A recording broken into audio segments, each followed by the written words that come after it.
part de l'exobiologie dans l'exploration spatiale, c'est une part qui est de plus en plus importante. Au départ, c'était une petite part. Hein, je veux dire, bon, l'exobiologie était un petit peu un domaine, je veux dire, un peu très annexe de l'exploration spatiale, très en marge de l'exploration spatiale. Mais on voit qu'avec les corps visités aujourd'hui, notamment Mars, hein, je veux dire, les corps célestes comme Mars, les comètes aussi, hein, je veux dire, avec la mission Rosetta autour de la comète Churyumov-Gerasimenko. Donc toutes ces missions ont amené à aller, à commencer à entrevoir les traces de vie dans l'univers un petit peu, dans le milieu qui entoure la Terre et bien entendu sur d'autres astres. Donc aujourd'hui, il y a de plus en plus de missions hein, qui sont vouées à aller explorer ces mondes un peu lointains à la recherche de traces de vie. Hein, que ce soit dans notre banlieue proche, on va dire, qui est la banlieue martienne, entre guillemets, avec Mars qui est quand même un bon terrain de jeu pour l'exobiologie, et puis aussi des mondes un peu plus lointains, mondes glacés qu'on appelle, ou mondes océans.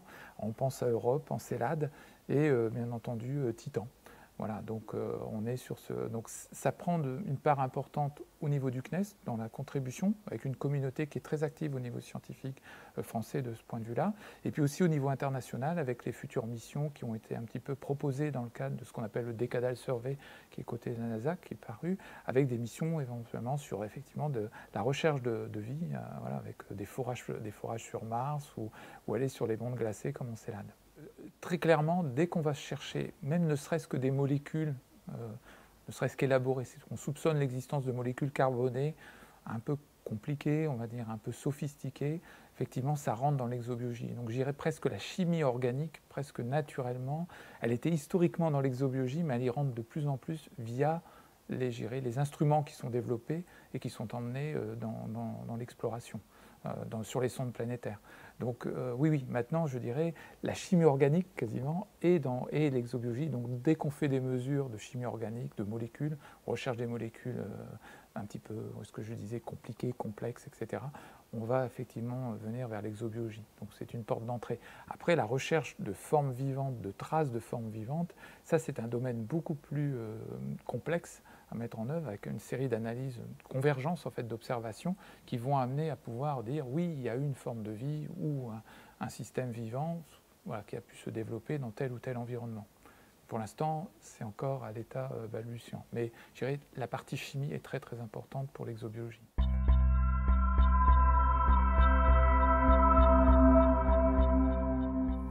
Oui, alors le CNES est effectivement présent sur différentes missions martiennes, donc en exploration in situ. Voilà. Donc Curiosity, donc une mission NASA, arrivée sur Mars en 2012. Donc Persévérance, arrivée l'année dernière sur Mars. Et puis aussi ExoMars, qui devait partir cette année sur Mars, en septembre, mais qui malheureusement, vu le conflit en Ukraine, a dû être retardé pour l'instant, est ajourné en termes de lancement. L'exobiologie a un intérêt à toujours aller sur Mars et à découvrir autre chose, parce qu'on se pose toujours la question sur Mars, et c'est encore actuellement un grand débat.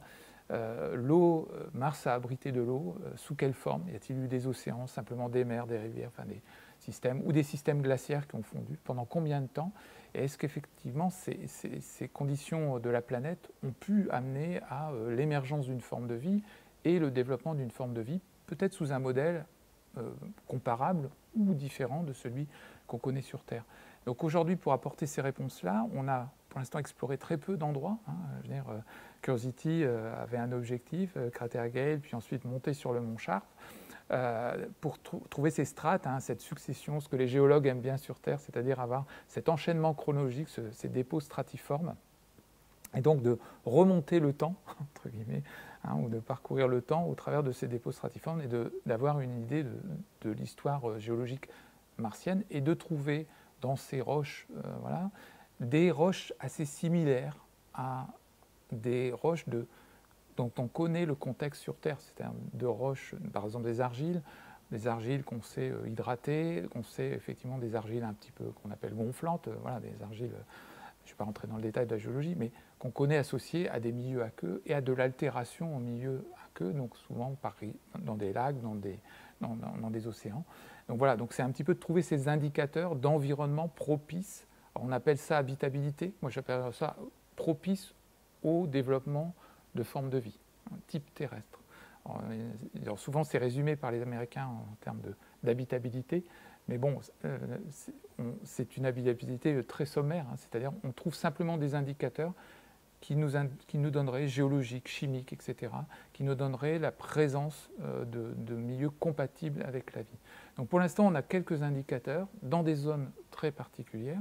La mission Persévérance se distingue de la mission Curiosity, qui était vraiment une mission d'analyse in situ, avec des moyens sophistiqués d'analyse in situ de ces roches, des matières organiques présentes, etc. On en a peu trouvé quand même de matière organique pour l'instant sur Mars. Et Persévérance a vraiment le rôle de ramener, dans l'objectif de ramener des échantillons sur Terre, donc de collecter des échantillons sur Terre et de faire comme tout bon prospecteur un inventaire de l'environnement, hein, donc de documenter l'environnement dans lequel les échantillons vont être prélevés avant d'être ramenés sur Terre. Donc forcément, dans des environnements, on va dire, là on est dans un delta avec Persévérance, hein, voilà. Donc on est dans un domaine où on sait qu'il y a eu des écoulements fluviaux, et on sait que sur Terre, les deltas sont des sources d'accumulation de matière détritique provenant de l'altération des continents. Quand vous regardez les deltas terrestres, vous avez énormément de matière organique qui peut être enfermée dans les deltas et qui, bien entendu, enferment en même temps des formes de vie ou, je dirais, qui sont présentes sur le continent. Hein, les continents s'érodant, voilà, les rivières acheminant vers les deltas, les rivières et les fleuves acheminant vers les deltas la matière détritique. Donc on a encore ces endroits à explorer, parce que ce sont des systèmes qui sont très importants sur Terre en termes de conservation de matière organique, conservation potentielle de formes vivantes, pour avoir la propriété des formes vivantes. Et je dirais, il y a tout un environnement aussi qu'on n'a pas exploré, c'est en profondeur. Et c'était le but de la mission ExoMars, c'est d'aller au-delà de la surface qui est actuellement faite par les deux rovers américains, Curiosity et Perseverance, qui eux prospectent dans les 50 premiers centimètres, d'aller voir un petit peu plus en profondeur pour ne pas être dépendant de ces couches altérées qui sont très présentes sur Mars, altérations depuis de nombreux milliards d'années, voilà, qui sont sur Mars et qui couvrent un petit peu la surface de poussière ou éventuellement de roches, peut-être déjà dans un état d'altération très avancé, et non pas, voilà. Donc de revenir peut-être à des roches plus profondes qui ont connu ces épisodes à queue, en présence d'eau, et qui pourraient être un indicateur et qui pourraient avoir conservé, de manière, en protégeant sous la surface, des formes potentielles de matière organique, hein, donc de la matière organique, et voir éventuellement des formes d'êtres vivants, hein, ou des précurseurs d'êtres vivants. Donc l'idée, c'est d'aller en profondeur. C'était l'objectif d'ExoMars avec sa foreuse qui doit aller forer à 2 mètres, et ça figure dans des objectifs qu'on voit apparaître dans le décadal survey, c'est-à-dire de faire des stations de forage fixes pour aller carotter en profondeur dans la surface de Mars et aller chercher ces horizons profonds, géologiques profonds, à la recherche de traces de vie. Voilà. Alors bien entendu aussi, et ça c'est lié à l'exobiologie, en connaissant comment le terrain martien pourrait être propice à l'émergence d'une forme de vie ou au développement de formes de vie, on prépare aussi l'arrivée de l'homme sur Mars. C'est-à-dire que si des terrains ont pu être en contact avec de l'eau, on voit des argiles, on voit des carbonates, on a des éléments comme ça, des silicates, etc. Donc on se rapproche d'un peu de sol, alors très peu évolué sur Terre, hein, mais on se rapproche de matière minérale constituant un sol. Si on trouve de la matière organique, on commence à avoir un deuxième composant des sols terrestres. Donc ça devient un support de vie potentiel, ou un matériau pouvant être utilisé comme support de vie pour cultiver des plantes, par exemple, sur Mars. Voilà. Je pousse un petit peu volontairement loin. Et donc là, l'exobiologie rejoint aussi, et la recherche de traces de vie, les futures missions martiennes.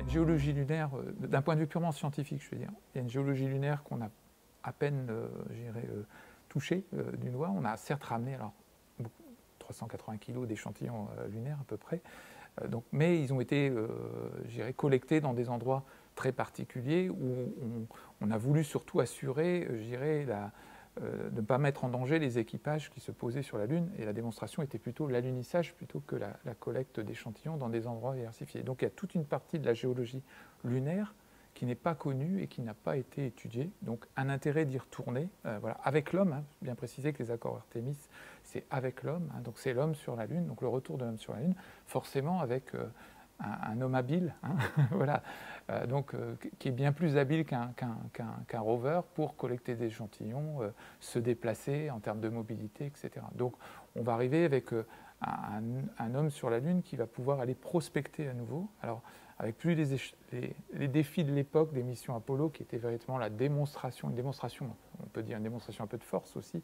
de se poser sur la Lune et d'être les premiers à se poser sur la Lune, mais là véritablement avec une démarche qui va plutôt dans la recherche, je dirais, de la connaissance de la Lune, une connaissance approfondie de la Lune, et aussi dans une exploitation un petit peu de la Lune en termes de support de vie. Donc ça, c'est un intérêt d'y retourner. Et la Lune est aussi actuellement, on parlait de Mars, si on parle de Mars, est un passage obligé un petit peu avant d'envisager d'aller sur Mars. Tout ce qu'on va mettre en place comme technologie d'habitation, de mode de survie, de système de survie autonome sur la Lune pour des séjours longs vont pouvoir être transposés à Mars. Aujourd'hui, si on va sur Mars, on part avec énormément d'inconnus. Le trajet, l'exposition à long terme, le trajet, l'exposition, un voyage long, un séjour long sur la planète rouge. Alors le faire à une distance assez importante, sans possibilité de secours rapide par la Terre, c'est pas envisageable. En termes de risque, ce n'est pas envisageable. Donc la Lune permet de préparer aussi ces modes de fonctionnement, préparer des équipages, préparer des technologies qui vont permettre un jour d'aller sur Mars. Donc il y a un double intérêt, un intérêt scientifique en termes d'exploration et un intérêt pour préparer des missions qui vont aller sur Mars, préparer les équipements pour les missions. Il y a un intérêt, bien entendu, qu'on entend aussi dans le grand public, qui est l'intérêt commercial un petit peu, d'exploitation de ressources sur la Lune, mais principalement dans un temps très proche. Ce n'est pas pour ramener des ressources sur Terre, c'est pour avant tout fabriquer les éléments nécessaires à partir de matériaux lunaires, des habitats, etc., à partir de matériaux lunaires, et voire récupérer des sources d'énergie ou des sources de carburant pour réapprovisionner les fusées qui se sont posées sur la Lune.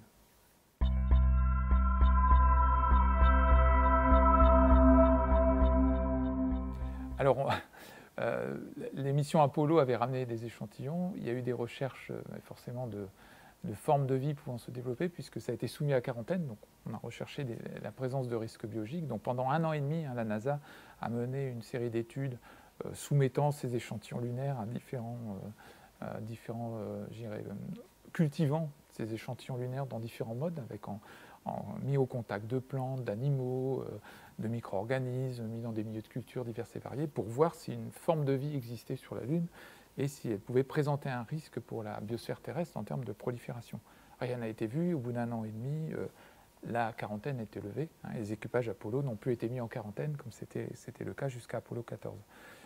Donc, pas de traces de vie réelle. Maintenant, trouver sur la Lune de la matière organique, des traces de matière organique par les apports micrométéoritiques tels que la Terre a pu l'avoir il y a 3 ou 4 milliards d'années, ça c'est très important. Donc ça permettrait de confirmer des modèles effectivement d'approvisionnement en matière organique venant des disques protoplanétaires, de tout ce qui a permis aux planètes de se former. Voilà. Donc ça c'est déjà, comme je le disais précédemment, c'est déjà rechercher de la matière organique. Donc c'est effectivement rechercher déjà les prémices ou les briques élémentaires des formes vivantes sur Terre. Donc ça c'est un premier point pour l'exobiologie. Et puis l'exobiologie a en questionnement aussi l'habitabilité. Et sur la Lune, il y a une matière minérale qui est primogénique. Elle n'a pas vu d'eau. Donc elle n'est pas altérée, donc elle est extrêmement réactive. Et ça, il pourrait être très intéressant de la regarder en tant que comment un système vivant se comporte avec ce type de matière. Qu'est-ce qui fait que c'est inhabitable? Qu'est-ce qui fait que ça peut devenir un support colonisable par un micro-organisme, par exemple une bactérie, enfin des bactéries ou des micro-organismes vivant sur Terre? Donc ça pourrait être un élément apportant une brique de réponse à l'exobiologie en termes d'adaptation à des environnements sévères, on va dire, ou des environnements extraterrestres qui ne sont pas les environnements terrestres. Voilà. Sur Terre, la vie est presque partout. Je veux dire, on en trouve même dans les déserts, dans les conditions les plus effroyables. Mais on est toujours dans un environnement terrestre, avec une histoire terrestre, avec de l'eau qui coule sur Terre depuis des milliards d'années, et donc avec des cycles d'altération et des cycles atmosphériques qui sont bien connus. Là, on se placerait dans un environnement qui n'a pas d'atmosphère, qui n'a jamais eu d'atmosphère, qui n'a presque pas eu d'eau, qui n'a pas eu d'altération aqueuse, etc. Et donc ça serait très très intéressant.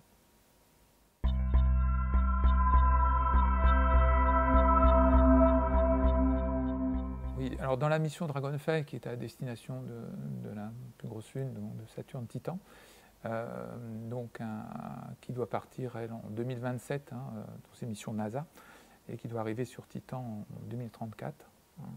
Donc en fait, juste pour la petite anecdote, un an après l'atterrissage de la sonde Huygens en 2005, le 14 janvier 2005, en année saturnaine, d'accord. Donc on se pose à la même saison sur Titan, un an après, entre guillemets, puisqu'on a fait une révolution complète de Saturne autour du Soleil.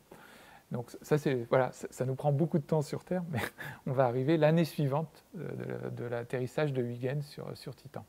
Et donc cette mission de la NASA, donc, qui veut faire, donc, qui a en projet de faire voler un drone sur Titan, un drone de 450 kg, donc c'est une grosse machine avec une alimentation autonome au niveau énergie, pas de panneau solaire, donc un système nucléaire pour fournir l'électricité, comme ce qui se fait sur Perseverance ou Curiosity, cette partie, ce petit abdomen qu'on voit derrière. Et donc la contribution française auquel le CNES participe dans le soutien au laboratoire et au développement instrumental, c'est sur une partie d'un analyseur organique qui s'appelle DRAMS, qui est dans donc Dragonfly. Il y a 4 instruments scientifiques sur Dragonfly, dont cet instrument d'analyse de matière organique. Et la France fournit une des briques de cet instrument, qui est la partie chromatographie gazeuse, alors qui est en fait un séparateur moléculaire de molécules, qui est couplé à un spectro de masse, qui est fabriqué côté américain, et qui va être embarqué dans qui va être mis à l'intérieur de cet octocoptère, puisqu'il a 8 pales, et servira donc à analyser l'atmosphère, mais aussi le sol, principalement le sol de Titan, à l'aide de patins, enfin de petites gratteurs, en fait, petites foreuses qui sont sur les patins et qui permettront, via un système d'aspiration, de véhiculer les particules qui ont été arrachées du sol glacé de Titan vers ces analyseurs pour être analysées ensuite en termes de présence ou non de molécules organiques. Donc c'est une petite contribution dans une mission qui est effectivement très, très ambitieuse au niveau technologique et démonstration.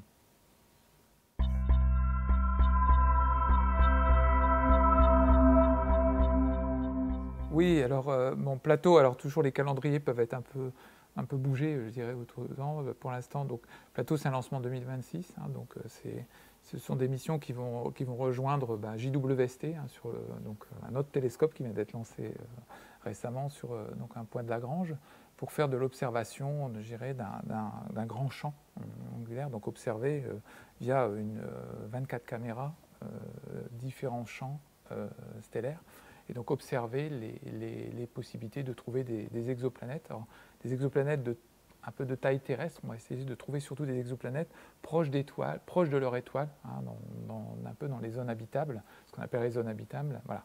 Et donc d'avoir sur des périodes assez courtes, puisque la durée un petit peu nominale de plateau, c'est de l'ordre de 4 ans, donc ce qui permettrait d'observer plusieurs transits de la planète autour de l'étoile. Donc c'est complémentaire. Alors donc on va avoir, bien entendu, on est à la recherche d'exoplanètes, mais aussi on va regarder comment on va enregistrer des courbes de lumière. On va être aussi sensible au fonctionnement de l'étoile, aux pulsions de l'étoile, à son fonctionnement. Donc il y a tout un intérêt aussi, alors ce n'est pas le domaine de la recherche d'exoplanètes, mais tout le domaine de l'astrométrie stellaire, donc de connaître un petit peu quelles sont les caractéristiques des étoiles, et bien entendu de préciser les caractéristiques des étoiles autour desquelles on a trouvé des exoplanètes. Donc ça c'est très important du point de vue de savoir quel type d'étoile par rapport à la position de la planète dans l'orbite, et donc on connaîtra la nature du rayonnement, voilà, les pulsions de l'étoile, comment elle est active, si elle est jeune, si elle est ancienne, etc. Donc tout ça, ça va être un petit peu métallicité, je veux dire, tout ce domaine-là, qui n'est pas mon domaine d'expertise. Voilà. Donc on va pouvoir revenir à des paramètres stellaires très importants. Donc il y a un double aspect, à la fois physique stellaire et exoplanète.